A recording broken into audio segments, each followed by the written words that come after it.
most terrifying thing you will ever do. And it's going to be the thing that you struggle with the most. Because being accepted is awesome. Being admired is awesome. Being loved by your peers is awesome. The greatest joy in life is to be who you truly are. And the reason I think that really is the greatest joy in anyone's life, there's such a harmony when you're being you. You're not fighting your instincts or your impulses or the things that make you odd or awkward. They're also the things that make you unique and interesting. And it's such an amazing thing to know that in all of human history, there's never been someone just like you. And in that uniqueness, there's something wonderful. What you will be able to offer the world is fundamentally different because you're shaped by your environment as much as you're shaped by your genetics. You're shaped by your time period as much as you're shaped by your genetics and your environment. Like all of these confluence of events come together to create something amazing. So all of those things that you think are wounds, are hurts, are things that have degraded you or chipped away at who you are, they're just the things that have made your voice more unique. They're the things that make you you. But it means like bring you to the table, right? When you have a view or a vision that's different, share it, believe it, trust it, voice it. And in that, the only warning I will give you is never be dogmatic. Never say foolish things like, well, that's me, you take it or leave it. Because that's somebody who doesn't have a goal. Or worse, they actually have a goal, and that goal is merely to plant a flag and say, this is who I am forever and ever, and fuck anybody who doesn't like it. That's an emotional suicide mission, because it's not an effective way of getting what you want out of life.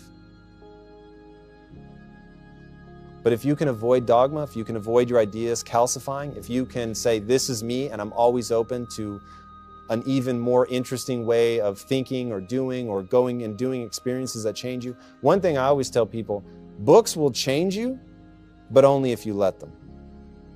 I read a bunch of books and they changed my life. And I went from king of remedial jobs to running this company, right? The world of difference that is startling because I let those books change me. Other people have read those same books and their life looks exactly the same because they didn't open themselves up to being changed. So while you should cling fiercely to your individualism, you should love the things that are weird and unique and special about you, you should also always be looking for that opportunity to grow. So asking the right questions is so fundamental and so powerful. If you really want to find fulfillment in your life, ask the question, how was the worst day of my life the best thing that ever happened to me? The same events, whatever happened, happened. But now ask a different question. How was it the best thing that ever happened to me? When I was in my dark days, as I called them, back at our last company, it seemed like the worst thing that had ever happened to me. And when I started saying, how is this the best thing that ever happened to me? I realized that Quest was a company born of misery. And how amazing that was, because I was so angry. I was so frustrated.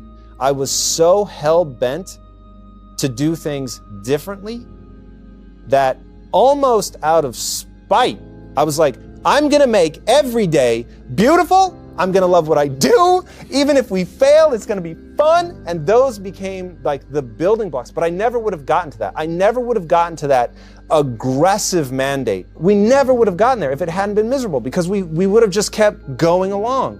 You get what you focus on.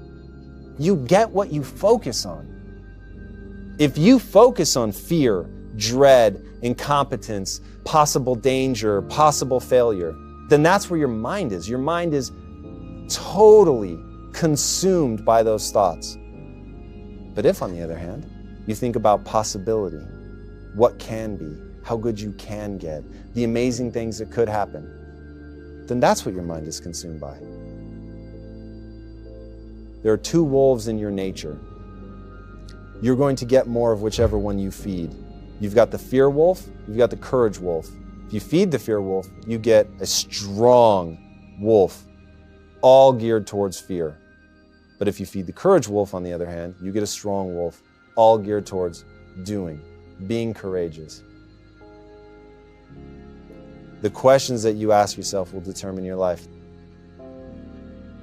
We made in a day in Quest what that company makes annually by asking one different question.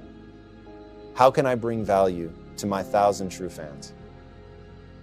So however successful this one was, it is dwarfed. Not only in emotional and spiritual joy, fulfillment, happiness, but just raw dollars. Once we stopped asking the question of profitability and we accepted that it had to ensue from other choices, then really exciting things happen, because that is acknowledging the human experience. That's acknowledging what you need to do to really connect with people. Let yourself be impacted. Let yourself be changed. Let yourself be changed. Like, open up to really being impacted and saying right here, right now, in this moment, I'm going to let this new piece of knowledge fundamentally impact my behaviors. And so in that moment, I realized that I had this decade of focusing on why. I needed to understand for myself why I do things. And in that why, it was so powerful for me. It moved me forward and it gave me the energy that I needed to generate change in my life, to really move forward. But why is the empty dream? How is the execution that makes the dream a reality?